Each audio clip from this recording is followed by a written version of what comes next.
پەرلەمانی کوردستان وەکو دامەزراوە کاتێک لە ئەرکەوە دەگۆڕێت بۆ ئیمتیاز، کاتێک ئەندامی پەرلەمان لەسەر بنچینەیەکدا دەندرێتکەوە وەکو بەخشینەوەی ئیمتیازات بێت لەلایەن حزبەکانەوە و بەرپرسەکانەوە، دەبینین بە شێوازە کوالەتی پەرلەمان دابەزیوە و کاتێکەوە ئیرادە نابێت بۆ گۆڕانکاریەکان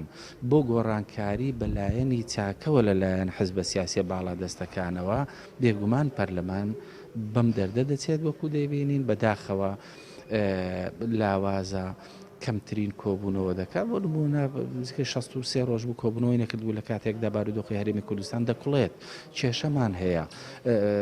هەڵبژاردن دواخراوە دەبوایە تا ئێستا ڕێکسازیەکانی هەڵبژاردن ئەنجام بدرابە بەڵام هیچ بابەتێک ئەنجام نەدرا. دەبینین پەرلەمانی کوردستان سکاڵای لەسەر دادگای فیدرالی کەوا بە نایاسایی تەمەنی خۆی درێژ کردوتەوە بەڵام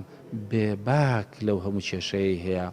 سەرۆکایەتی پەرلەمان هیچ دانیشتنێکیش دانانێ کەمترین یاساژ دەردەکە کەمترین دانیشتن دەکات بە دوواداچوونی هەر نییە نەیتوانیوە لێ پێچینەوە لە هیچ بەرپرسێکە متمانە لە هیچ وەزیرێک وەرگێتەوە ئەمانە هەمووی گرفتن چۆن دەکرێت پەرلەمان چاک بێ بێگومان بەوە دەبێ ئیرادەیەک بێ یەک